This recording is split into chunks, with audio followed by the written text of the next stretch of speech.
Hello and welcome to the Financial Independence UK podcast. Join your hosts Tom and Alex as we talk about wealth creation, financial planning and personal development specifically for the UK.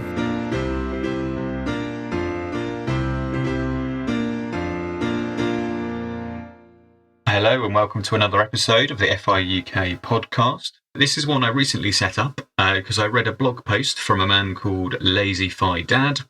I originally found his website and blog through the Topia newsletter, and I read an article by him and I thought it was really interesting that we kind of might share some ideas around FI and kind of how we live our life. So I reached out to him, and to my surprise, he came back to me and said, sure, he's happy to come on the show.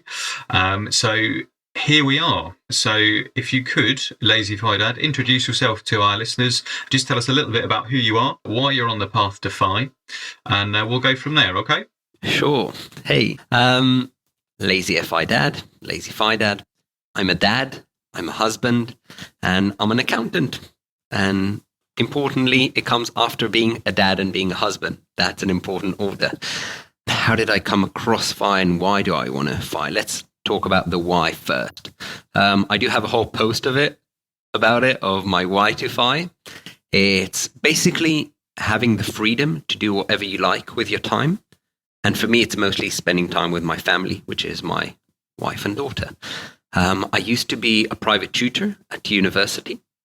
So I was kind of addicted to the freedom and the flexibility of your schedule. It was good money. But in addition, you could just, if you wanted, you can take 2 months off and you don't have to answer to anyone, which is amazing, which is also what I plan to do when I retire, going back to tutoring. I love teaching and tutoring. Still do it on the side. So that is what I'm planning to do. And again, my why to FI is spend more time with my family. How did I get to the FI community and the FI? It's a bit of a story, actually. I finished university in Israel in 2015 and moved to the UK with some student debt. It's not as bad as the UK, definitely not as bad as the US. And my student debt was money I owed to my parents that they lent me. And I was kind of sick of owing my money to my parents because I don't like involving money with my relationships, basically. So I had enough. I Googled something very cliche, something like how to get out of debt. And I came across Dave Ramsey. Do you know Dave Ramsey? I do know Dave Ramsey, the infamous Dave Ramsey, yeah.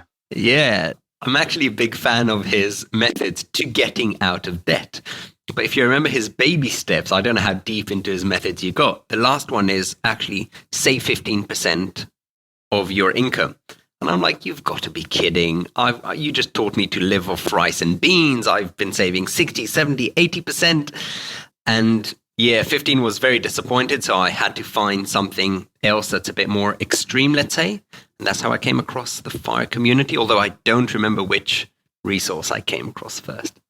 But that is kind of the introduction of why and how I got to the FIRE, and just how I became LazyFiDad is I became a dad in May, so 9 and a bit months ago.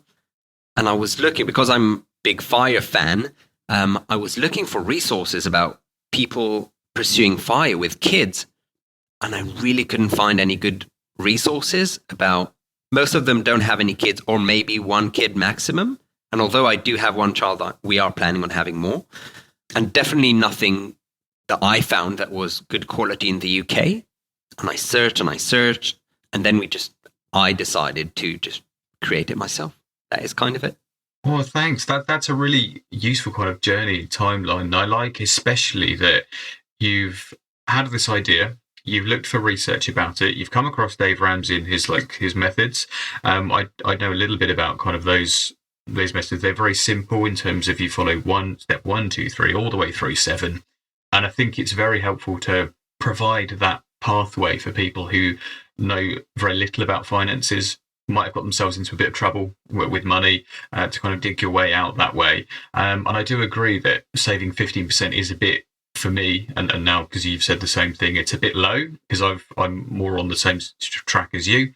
You also said you looked for information online about people pursuing FI with children. Couldn't find it, and then you thought, well, you could have given up at that point and been like, well, it doesn't exist, so but no, you've thought, if it's not there, I would find value in it. Other people will probably find value in it, so I'm going to make it. So there's the creation kind of thing there, and I think I stumbled across your blog in its infancy. I think you have 7 posts or something now, so I'm quite fortunate to have read it kind of from the beginning. And over the last week or so, I've read virtually everything you've written because I relate to it so strongly, and especially with your reasoning to kind of spend more time with your family, to take a bit of pressure off that way. I very much see myself kind of wanting to emulate that lifestyle that you're building. And the way you've moved countries sort of recently, cultures massively different, and also you've become a parent, well, in the last year or so, which is massive. Those are all massive changes, and I'm wondering, has the plan you have for FI helped with adapting to all of those changes that you've come across to meet and exceed those challenges as well? So I'll answer it in a few parts. First of all, I started looking into Dave Ramsey in the UK, so after I moved countries, so nothing to do with one another. I actually did one more change. So during the pandemic, me and my wife were fortunate enough to keep our jobs and work from home.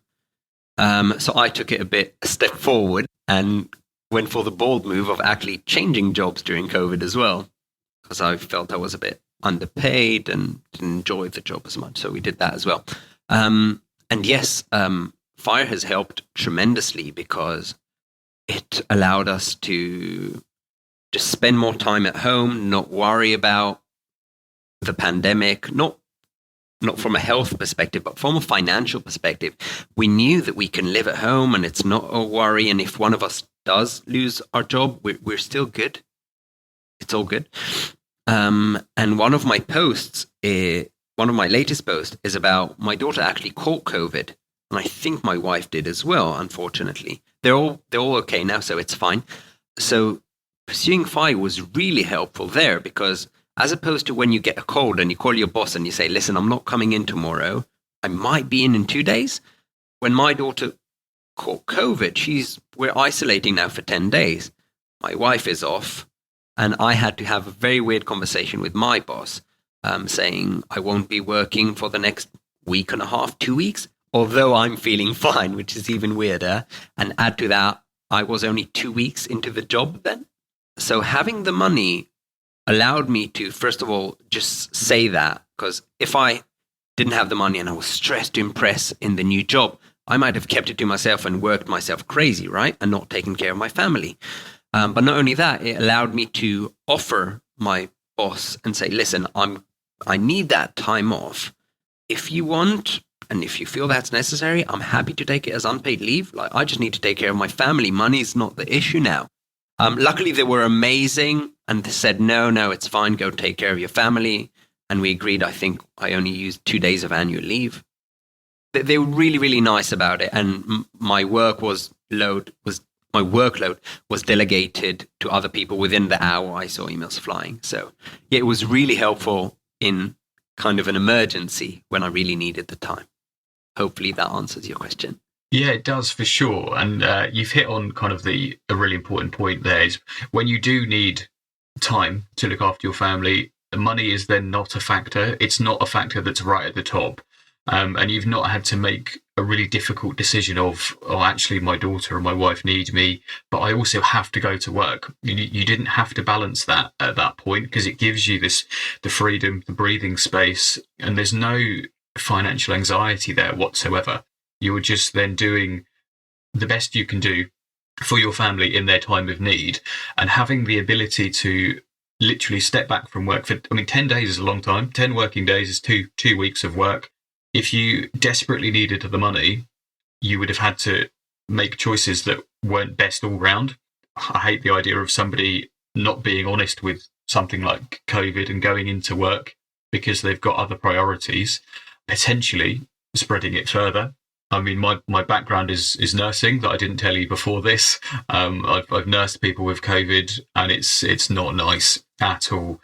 So if people can make good decisions like that, it's much, much better kind of all round for the population. The idea that you've been able to make like a low stress decision in a high stress time is really, really beneficial to you. And I think if you weren't able to do that, the path you took around that difficult time would have been very different. The worry would have gone up on both sides. And I think it really brings the three of you together as a family, because you're tackling it together. It's not just you're leaving your family to have to go and work and then you're back whenever you're back. You're kind of all in, and you're doing what's necessary at the point, because the financial side is not a priority for you because of your groundwork you've put in before, and just your diligence and determination to make sure that that's not a big overwhelming contributing factor to it. So that, yeah, and that's just helpful, really. I mean, your employer also sounds like they've been incredibly helpful. 2 weeks into a job and you're like, hey, I need to not work for 10 days. What do you think? And they obviously they've said, yeah, which is really, really helpful. I also think my impression of you is if your employer weren't to be helpful and they were just like, actually, this isn't going to work out, probably within a probation period, maybe within a 2-week time frame, you then have an emergency fund to fall back on. You also have your accountancy and tutoring that you can fall back on as well. And I imagine that's something you can plan to your own schedule. And it's just building your skill set to get you out of difficult situations. Absolutely. Having money at that situation was super, super helpful. Yeah, as I said, I couldn't work. I'm happy not to be paid. It's having that opportunity. But yeah, as I said before, it's not even before that. If you're stressed to like make a good impression and you're very, very reliable on the job, I'm afraid of other people that could have been in that situation and not even have the boss say, no, take a step back. They maybe wouldn't have raised it from a fear of making a bad first impression, if that makes sense. So talking about risking others and going into the office, me and my wife were fortunate enough to not have to go into the office. So since my daughter was born, we didn't have to go into the office even once. I went a few times on the weekend just because I needed some peace and quiet and to focus on work. My wife and daughter are amazing, and for very quick internet and for printing. But yeah, having the ability to work from home has been amazing. Like my relationship with my daughter is nowhere as good as it would have been if I hadn't worked from home. Yeah, and it gives you that time, doesn't it, to really focus on the early kind of stage of her life. And I always thought that, or another one of my kind of motivations for doing this is when we do have children, I want to be around, be available for at least the first 6 months of that, because it's a colossal undertaking for two people to do. And I don't want to kind of go through the birth with my wife. I mean, she'll be doing all the heavy lifting, to be fair. To get back home and then be like, I'm just going to go to work, good luck with this. I'll see you at 5 or 6 or something. I want to be kind of all in so I can be there for the whole 6 months to help them through all of it. And that time to bond as a family is really invaluable. So my plan is to take around 6 months off whenever our first child is born. My employer doesn't know this yet. I don't know if they listen to any of the stuff I do, but maybe. But that's to at least have the opportunity to take that time off. I don't know if there might be complications or something, and I might need the extra time. And like you, I'm not going to be asking for 10 days. It's going to be a lot longer than that. And if I'm kind of at the mercy of the employer, then if they say, no, we need you to come back, I'm then in a situation where I could be struggling with it. So having that breathing space and having that emergency fund and just having the choice really is massive, because I think a lot of people wouldn't have the choice in that scenario. They would just have to suck up whatever their employer said and plan their life really, really around it. So I'm just curious about thinking about the future kind of over the next 5 years or so for you and your family and how this is going to run for you. Do you think the financial independence, the movement there will just have a positive impact on her growing up kind of period? You said you're going to maybe have another child as well. So being able to balance family related things and work related things, and obviously having a good handle on money, that should set you up in a good footing, I suppose, is the word I'm looking for. But how do you feel like your life will grow kind of moving forward between the three of you. So yeah, we want to have another child, but actually plural, a few more children. So we're thinking anything between 3 and 5. Yeah. No, but you hit a very important point. It's about time with family. You said 6 months, which is absolutely great. It's more than vast majority of people, because I know women, they go through the birth and they need to, not, they don't need to, but some of them breastfeed. They go through more physical experience, and that's why they need a lot more time off. Men usually get 3-4 weeks max. So we actually we didn't have to make that choice, but usually people have to make this choice. You either take a few months off, like you said you're planning, and probably not be able to work. So it comes on the expense of your income and your FIRE journey, which is fine. Or you just get to work and, like you said, miss all these experiences. And not only miss like the experiences from your side, it's also helping your partner, which is very important.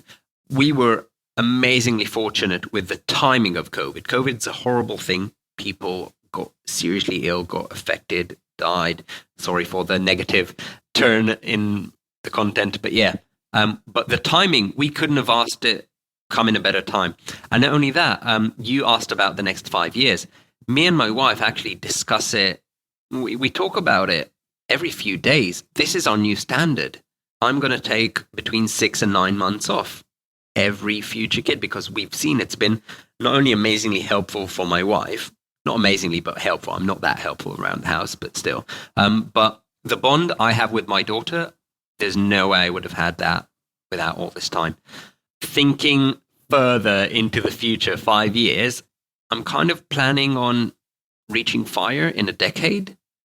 So hopefully be a lot closer to that. And we're thinking of maybe going back to Israel, where all our family is, and just before our daughter reaches school age. So that is 5-6 years roughly. So we have, in 5 years, we'll be in a big dilemma. So we'll see where that goes. I think you've highlighted it as a big dilemma, but I think a lot of people would be very, very happy to have some of the choices available to them that you guys are going to have to make. I think on a lot of people's life and that kind of experience, the choices to do those things won't even be options for people who haven't managed things quite as well financially as somebody like you and your wife have. But I think that's the standard that you set yourself. Is, you've said, we've had all this time off for our current daughter, even in the midst of a pandemic as well. Like, if you guys can come through that with a newborn, and it's, you can accomplish kind of anything, I think, given that resilience that you have. But you've said you're going to have between 6 and 9 months off for every future child, and that, I think, as a plan, you kind of cement it. You know what you're working towards. It becomes attainable. So now, I'm going to say, all you have to do, it's a Herculean task, but all you have to do is bridge the gap between where you are now and where you want to get to. But it gives you a tangible goal that you can work towards, and it'll give you all of that time that you've said. Time with your family is the most important thing. No amount of money will ever buy you more time. No matter how wealthy you are, you're not going to get that time back. And I think that, for me, that's probably the most valuable thing. Similar to you, that you just can't get it. You can't. There's no reruns. You don't have like another go at something like that. So if you are happy with the decisions you make around your family, and spending more time with them can only be a good thing, really. I mean, my own experience with kind of growing up is my dad works 6, sometimes 7 days a week, self-employed, and I literally barely saw him for some of my childhood. It did change later on, but I've always held those memories of, actually, it's mum that picks you up from school, it's mum that takes you places, because your dad's always working, and I think actually I've held those for a really, really long time, and I think that motivates me as well to not follow that path and that footsteps, because I don't want somebody else, my future children, to have the same kind of lessons that dad's never here because he's constantly working. Although I can do many things that I want to do, we're kind of comfortable. I'd rather be less comfortable maybe and have more time kind of with them, for sure. So for me, that's a fundamental kind of driving thing as well. Absolutely, I agree. Yeah, like you said, time is so, so important. Because if you think about it, when you go to work, you're basically selling your time to your employer. So my main reason for FI, like at the beginning, was just if you save enough, you can kind of buy your life back. Because once you've reached FIRE, like the 25 times your annual expenses, that's it. You don't have to work. So you're buying your life back. It feels like a bit slavery context, but you know what I mean.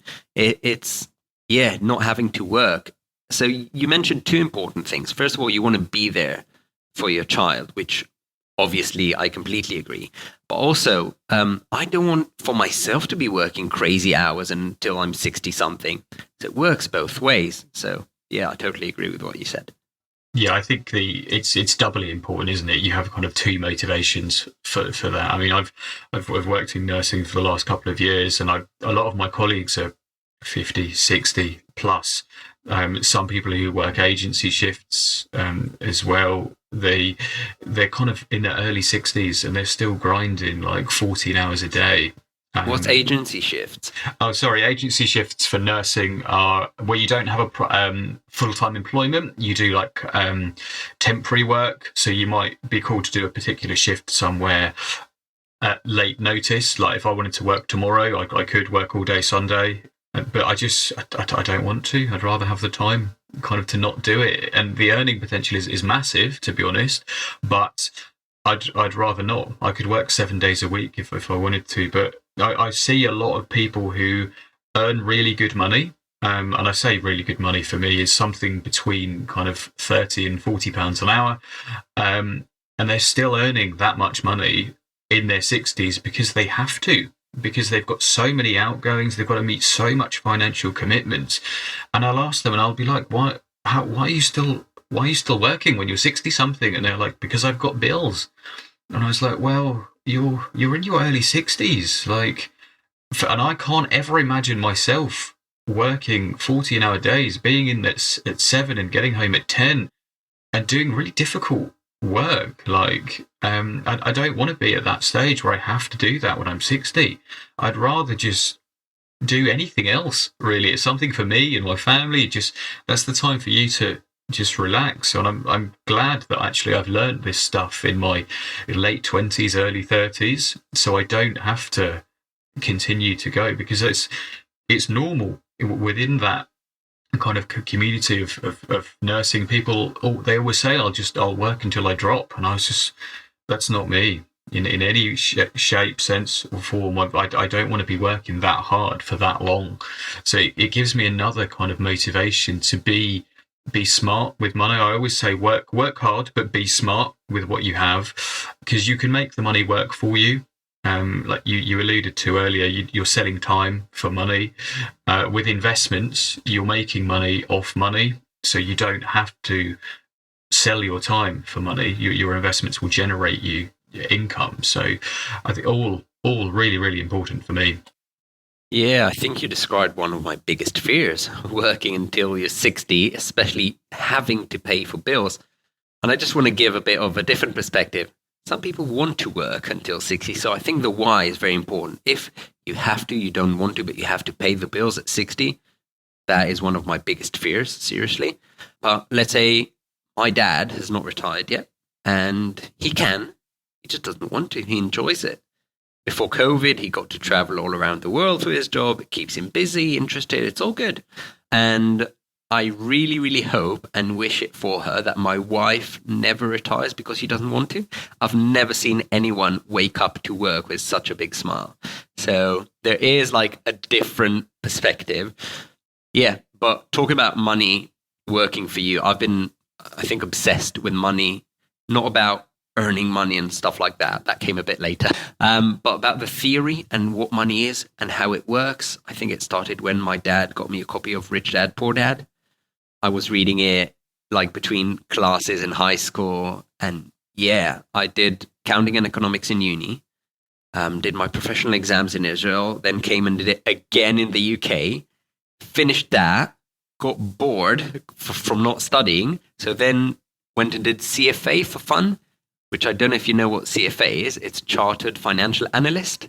So I did a whole other qualification just for fun because I really am interested in finance and how the money works and the numbers behind it and the academic theory. I just love it. It's so interesting because it is what runs the world, if you like it or not. So it's kind of like learning how the world works, which I'm fascinated by. That's why I listen to podcasts, audiobooks, read blogs.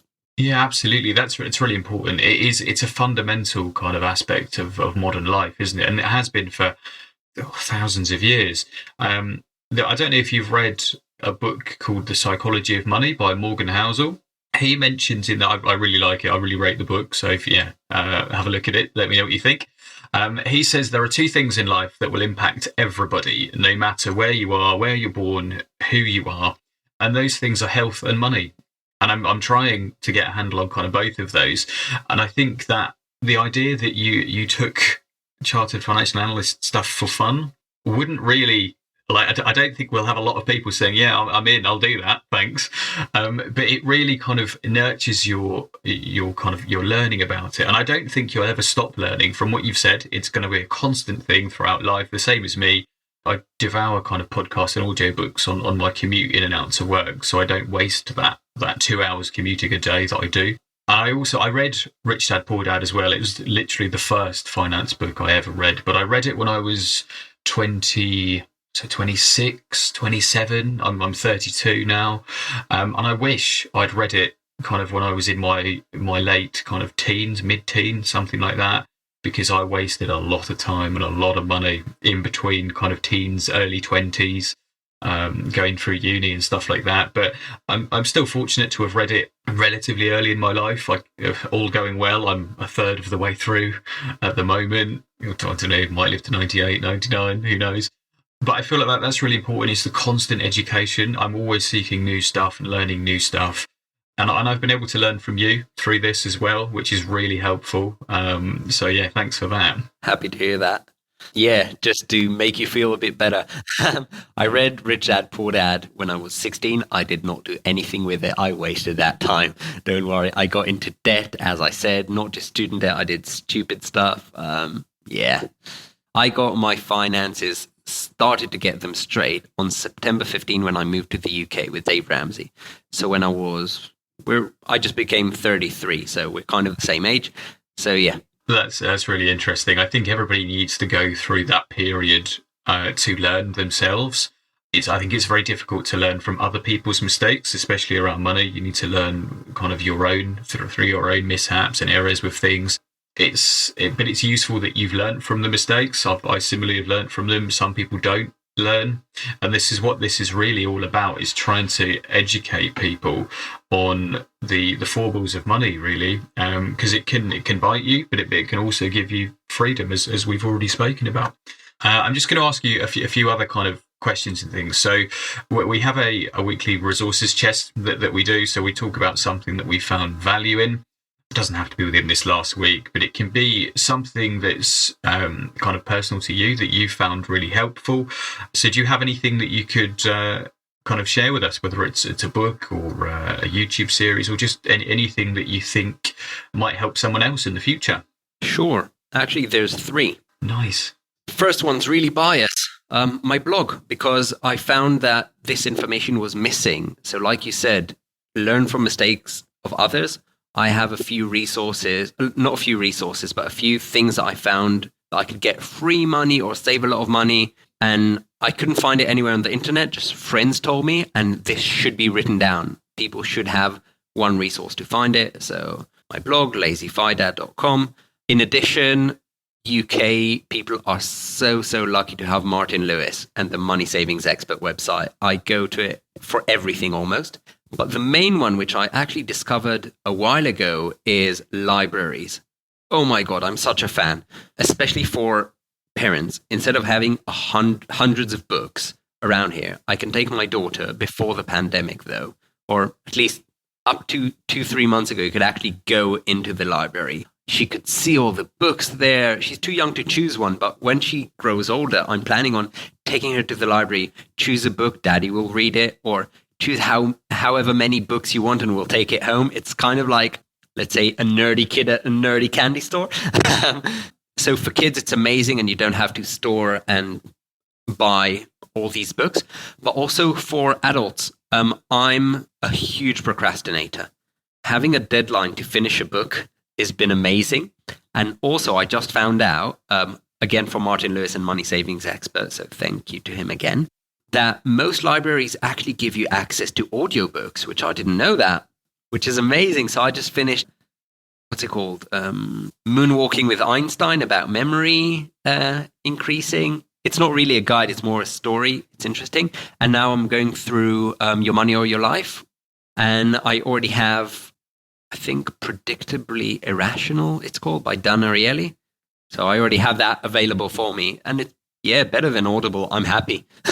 It's amazing what you can get from your local library. I mean, I found I like reading physical books as well, but also audiobooks that are really helpful for me in the car when I'm driving around. There's an app called Libby. Yeah, I use it for my local library. I'm a fan. Absolutely. When I found that about a year ago, I was just like, oh my God, there's all of these books here. And I was just like, wow.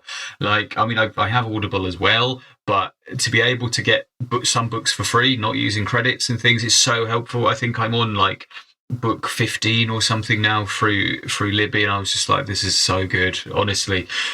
And I use them both kind of interchangeably. And I was actually hoping you didn't know about it and I could kind of pass some value back to you. But you're just like, no, I know, it's fine. But yeah, libraries are so important, aren't they? And you can go pick out virtually anything you want. And if you can cultivate that in your daughter, she's going to grow up to be an avid reader and just learn so much similar to you. And I like the idea that it's like a learning candy store. You can go and pick a couple of books or whatever you like. And again, you don't have to store them. You're not going to have bookcases, shelves of books.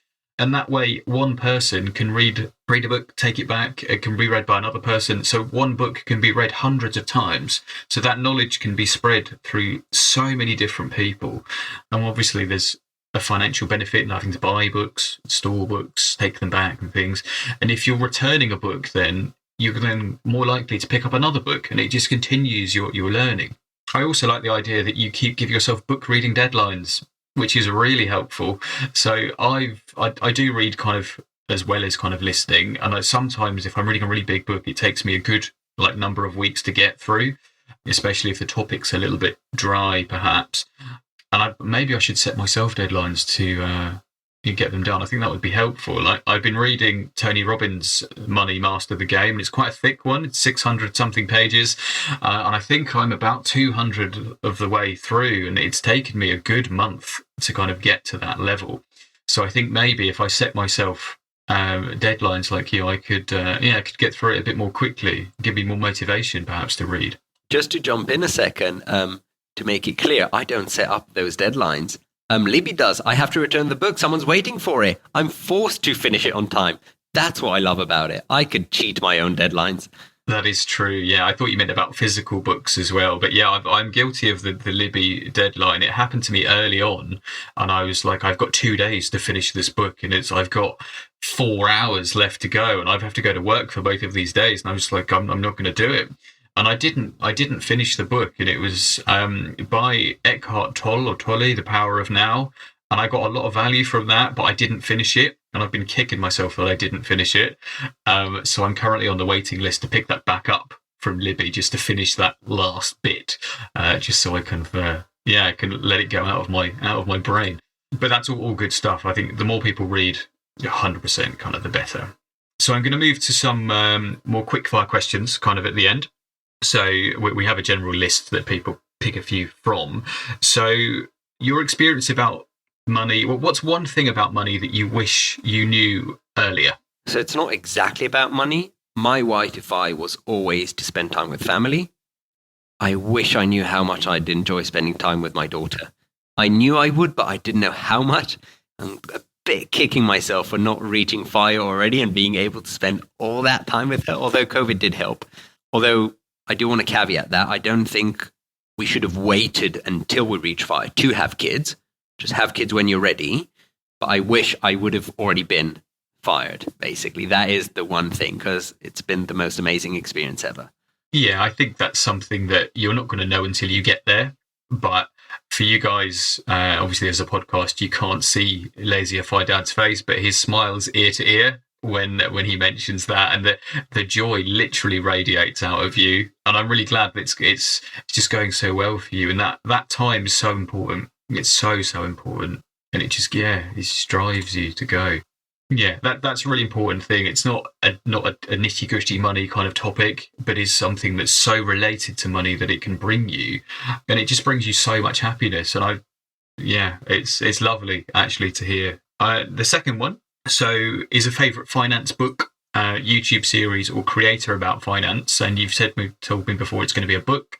You've already mentioned a couple of books, so Rich Dad Poor Dad, Your Money or Your Life, Vicky Robin and Joe Dominguez.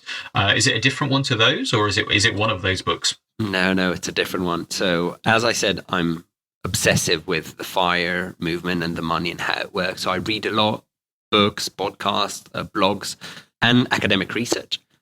When I came across The Simple Path to Wealth by J.L. Collins, I was blown away. It's so well structured. I've recommended it to a few people, including my younger brother, who doesn't really care about this topic. It's kind of like the only one you really have to read. You can go deeper if you're really passionate about it, like me, but it's so well structured, so well rounded. It's by far the best one I've read. There's no, not even a close second. And I've read a lot of books about that topic. That's really interesting. Again, that it's kind of a mirror image, really. Like, my brother's not interested particularly in finance and money. Historically, he's sorry, pal, you've made some poor decisions with money, but he's learned from it. He's turned that totally around and has learned from it. And I recommended him the stock series from J.L. Collins, which is where the books originally come from, in his blog. And he's really picked that up and run with it. And he's come back to me and asked questions. And he's like, what does this particular thing mean? What does that mean? And he's a couple of years younger than me. He's going to turn 30 this year. And I'm quite jealous. He's going to have a couple of extra years of compounding on his side. So by the time we get to a similar age, he's going to be richer than me without even trying, even though I feel like I've done more of the work. But it is what it is. I'd rather he beat me kind of with that. That's absolutely fine. It's such a good book, isn't it? I recommend it to a lot of people. It's on our reading list on our website of our blog. I'd actually be interested in your opinion on the reading list. If there's anything there that you think should be there, have a quick look at it and just ask. Email me next week or something and say, like, you've missed out this amazing book that I've read. Add it or read it. Would be really helpful. And you never know, there might be something there you haven't read that you could pick up and kind of learn from as well. So swapping ideas is really helpful. That pretty much draws it to a close. Is there anything else that you want to say before we tell people where they can find you? Yeah, first of all, let me comment about your reading list. I have seen it. I've gone through it. I was really surprised to see Freakonomics there, which is really goes into the numbers and statistics. I really enjoyed it. Back in uni, I read it. It's an amazing book. I would highly recommend it. I don't think it's super FIRE related, but it's just a really good book. Interesting. How he approaches different questions in life and solves them with statistics is massively. That book is so good. I mean, again, I found it weirdly in a telephone box library in the village I work in, and I was just like, I've heard of this. I'm going to pick it up, and I read it, and it's wonderful. It's so good. And the chapter that really stuck to me is why drug dealers live with their mums. It's chapter 3. I, as a nurse, I work in an addictions clinic in London. So I was just like, I'm going to read it. It makes perfect sense. But I read the entire thing and I was glued to it the whole way through. The way they approach things, the way they question things. And I've lent my copy of that book to a colleague of mine. And it's also available on the Libby app that I found the other day. So it is there too, which is really helpful. So any of you, if you're listening and you've heard of Freakonomics, it's by Stephen Levitt and Stephen Dubner. Yeah, definitely pick it up. It's available free on the Libby app. Just as an aside, they're not sponsoring this episode. I wish they were, but they're really not. We just find a lot of value kind of in their service. Yeah, and I do want to add a few more things. Please search for tax benefit that you can get as parents.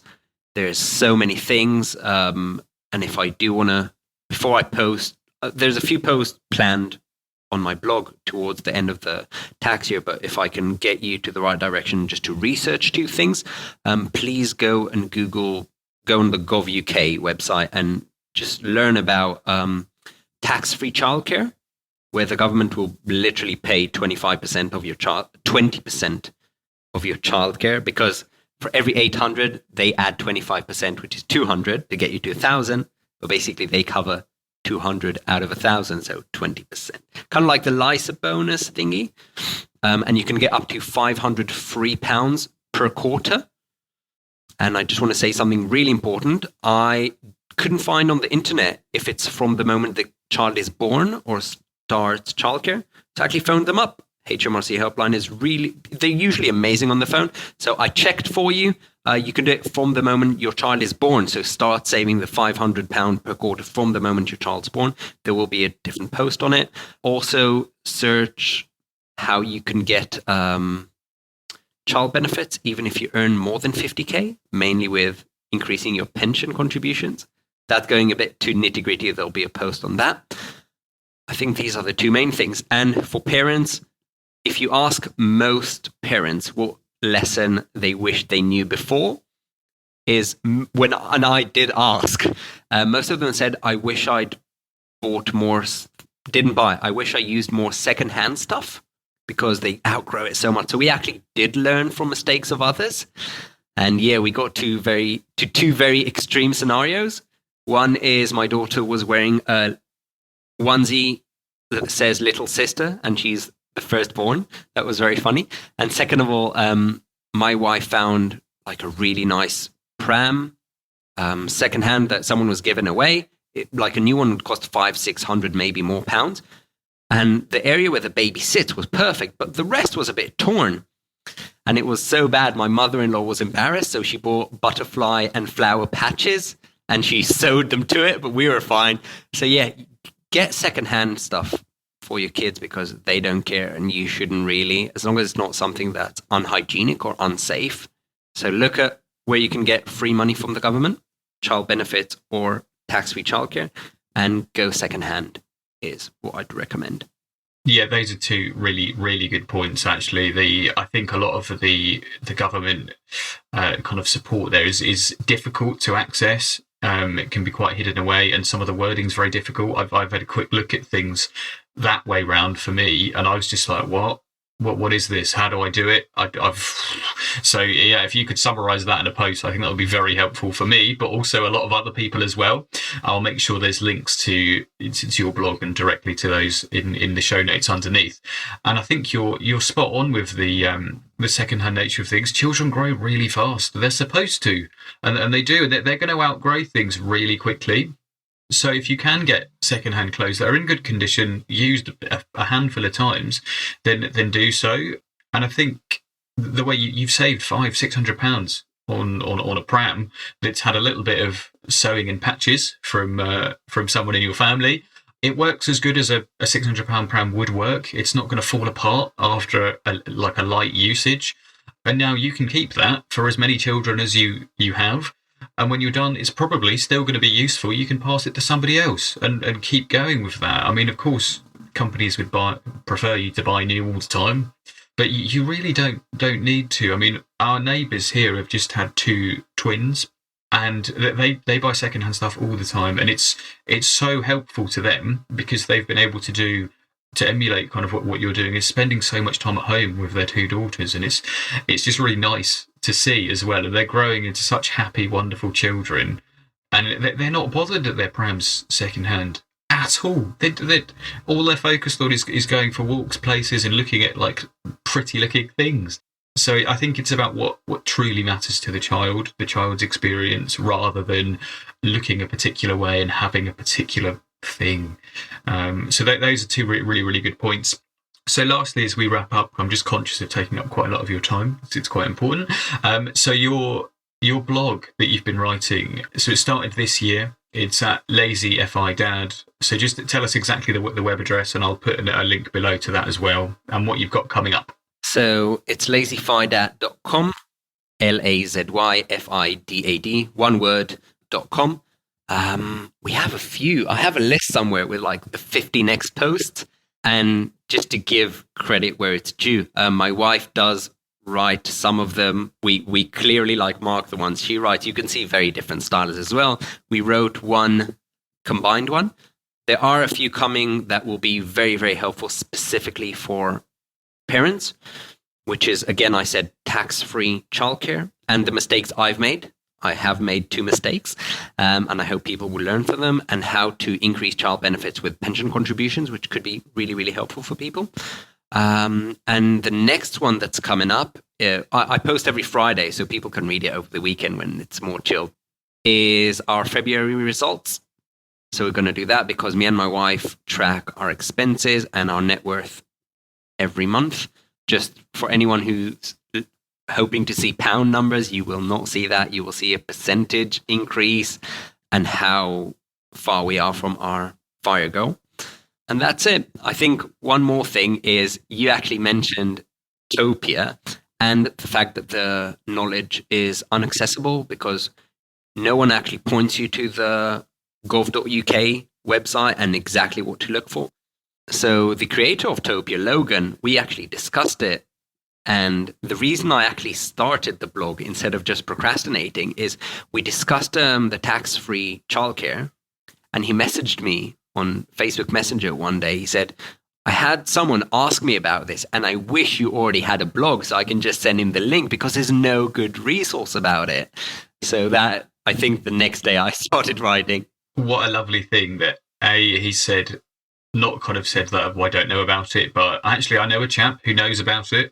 And that's, it's born out of the need, isn't it then? If you'd had that blog post at that point, he could have been like, yep, read this, no problem, done. And it would have helped somebody. And then that person will probably know somebody in a similar situation that would pass it to them. And I think that stuff's so important to get difficult concepts and things that are difficult to explain in simple terminology. That is exactly why everybody does this kind of thing. And I think a lot of people get a lot of value from that in the future. You obviously have to spend the time writing it. You're going to write it once, publish it once, but it could have value to hundreds, if not thousands, people. And that's really, really empowering. So yeah, set yourself a deadline, write it, put it up, and then people, will get value kind of from it further. So that's it from me. Unless you've got anything else you want to say, thank you for your time. Really appreciate it. And I'll let you know when this airs, and we'll go from there. I just want to add one more thing. A huge, huge part of me writing this blog, but more about the life that we have and how we are pursuing FIRE and being able to do this, is my amazing, amazing wife. I think the best financial decision I've made in my life, and not just financial, is to marry the right person. We've been, I think now, a whole year locked up in the same flat, which has worked amazing. We get along really well, and she's super, super supportive. Yeah, I think that's it. It's really good to hear that it can either make or break people living in a confined space for so long. So it's really nice for it to just kind of work cohesively and you to work together, because it builds the relationship and the foundations you have, instead of kind of breaking or questioning them. So that's really helpful. And it's, again, down to the two of you working together, because it won't always be easy. Life's not easy. It's predictably difficult. So if the two of you can see a challenge, recognize it and overcome it together, it will only form a good foundation for the two of you. And all of those things your daughter and future children will all learn from. It sets them up for good moral lessons and things through life. So I really appreciate your insights and your time today. Yeah, it's just been very helpful. I think I've learned a lot, especially from you, and I think other people will learn from you as well. So thanks for your time. Really appreciate it. Happy to do it. Had a great time as well. Thank you.